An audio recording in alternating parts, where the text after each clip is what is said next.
আসসালামু আলাইকুম। টক দই কিন্তু আমাদের চুলের পাশাপাশি ত্বক এবং মুখেও ইউজ করলে খুবই ভালো উপকার পাওয়া যায়। আর টক দইয়ের কিন্তু উপকারিতা বলে শেষ করা যাবে না। তো আমাদের ফেস প্যাকের মধ্যে কিন্তু আপনারা সাথে টক দই এড করে ইউজ করতে পারেন। টক দই এবং সাথে ১ চামচ মধু। আমি এখানে ২ চামচ face pack powder, brightening face pack powder, সাথে ২ চামচ টক দই এবং ১ চামচ মধু নিয়ে খুব ভালোভাবে মিক্স করে নেবেন। এরপর একটা সুন্দর থিকনেস চলে আসবে সবকিছু মিক্স করার পর। এরপর একটা ব্রাশের সাহায্যে খুব ভালোভাবে মুখে এপ্লাই করে নিতে হবে। ভালো রেজাল্ট পাওয়ার জন্য সপ্তাহে ২ থেকে ৩ বার ইউজ করবেন এই ফেস প্যাকটা।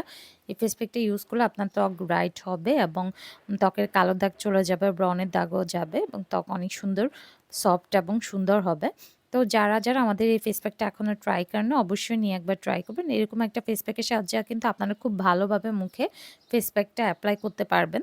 এরপর এরকম ফেস প্যাক রিমুভারের সাহায্যে এটা তুলে নিবেন। এই ফেস প্যাক এবং ফেস প্যাক ব্রাশটাও কিন্তু আমাদের পেজে পেয়ে যাবেন।